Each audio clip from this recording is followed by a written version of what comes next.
guys, welcome back to my channel. So I gave my physics exam a few hours ago and now that I'm finally out of that trauma, I can like talk about it. But देखो honestly बताऊँ मैंने जो predict करा था paper मैंने नहीं, जो मुझे लगा वैसे उस तरीके से कुछ नहीं आया paper. Like I thought it would be absolutely terrible.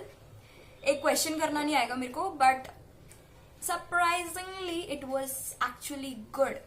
It was good. इतना अच्छा भी नहीं बोलूंगी, बट मैं देखो कुछ एक्सपेक्टेशन के साथ चलते हैं तो उस तरीके से टर्न आउट नहीं होता चीजें, तो it's an another kind of feeling. क्योंकि मुझे जेन्युइन लगा था मेरे से एक क्वेश्चन सॉल्व नहीं हो पाएगा इस पेपर का, but actually this paper was decent बोलूंगी. एमसीक्यूज और केस स्टडी वाले क्वेश्चन क्या थे मुझे अभी भी समझ नहीं आए हैं. I started off like reading time में I started off with MCQs and all, but मैं रीड करती जा रही हूँ, मुझे आधी से आती ही नहीं है तो मैंने छोड़ दिया. फिर मैंने सेक्शन ई पे गई and I am like section ई का सारा ही आता था मेरे को, तो 15 मार्क्स तो ऑब्वियसली मेरे को मिलेंगे. ये बहुत डायरेक्ट क्वेश्चन थे, एसी जनरेटर वगैरह था, तो भाई इतना नहीं पढ़ा तो 12th में क्या ही पढ़ लिया तुमने. तो बहुत जनरल मतलब बहुत डायरेक्ट क्वेश्चन आए थे सेक्शन ई में. And when we talk about B and C उसका ठीक ठाक ही क्वेश्चन आए थे. लाइक इतना गंदा भी नहीं था, बहुत ज्यादा अच्छा भी नहीं था.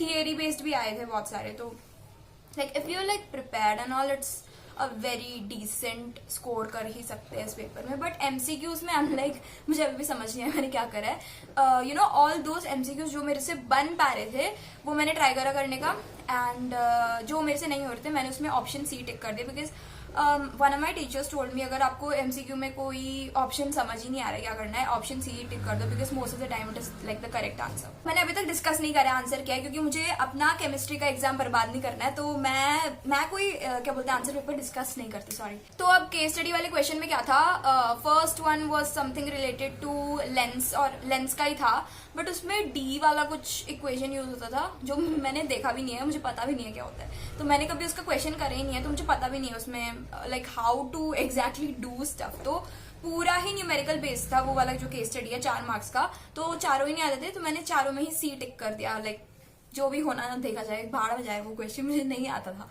एंड सेक्शन डी का मतलब सेकंड वाला केस स्टडी का सेकंड वाला क्वेश्चन प्रीटी मच डिसेंट ही था, वो सेमीकंडक्टर से आया था, तो इट वाज इजी.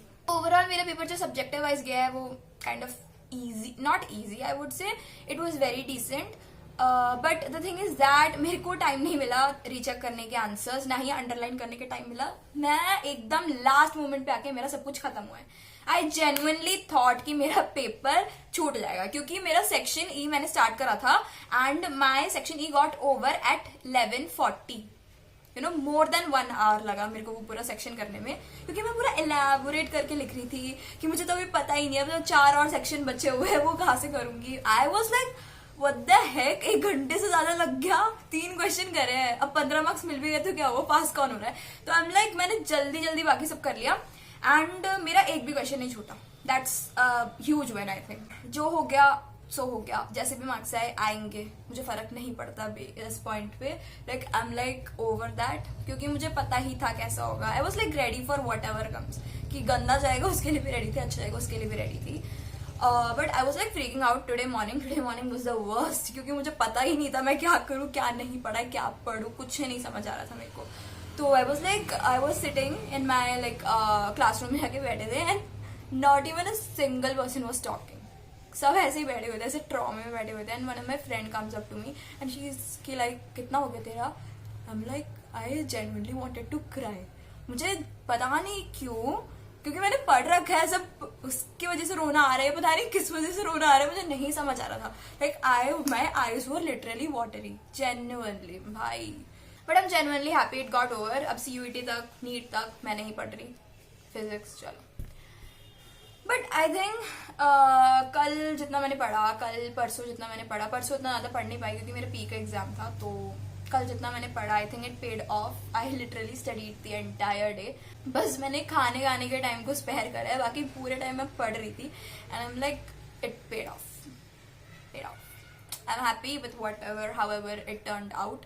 अब उसके बारे में ज्यादा बात करने का कोई फर्क ही नहीं पड़ता. मेरा पेपर ठीक ठाक गया था। The only reason I am saying this क्योंकि मेरा सेक्शन ई बहुत ज्यादा ही अच्छा गया, क्योंकि बहुत ज्यादा डायरेक्ट क्वेश्चंस आए थे। And few of my friends were like section E तो सबसे बेकार था। Like no, I wouldn't agree with that. तो इसीलिए मुझे लग रहा होगा कि मेरा इजी गया है, अदरवाइज मैंने चेक नहीं करा है कोई answers. I make very silly mistakes. तो सेक्शन बी और सी का मुझे अभी भी थोड़ा बहुत डाउट है, बट आई नो मैंने थोड़ा केयरफुली ही करा है क्वेश्चंस, तो मे बी ठीक ठाक मार्क्स आ सकते हैं। But MCQs and case based study वाला क्वेश्चन बहुत गंदा था, बहुत ज्यादा गंदा था। तो आई एम लाइक वो सभी का गंदा था, तो मुझे ऐसा इतना हिट नहीं हो रहा है कि हाँ बस मेरा गंदा गया, ऐसा वाला फीलिंग नहीं आ रहा है। तो मुझे इतना गंदा नहीं लग रहा है। मेरा पेपर छोटा भी नहीं था। आई हर्ड दैट बहुत सारे लोगों का पेपर छोटा है, मेरे फ्रेंड्स का पेपर छोटा है, बहुत सारे लोगों का है, because it was actually a lengthy paper. तो इट वॉज ओकेश।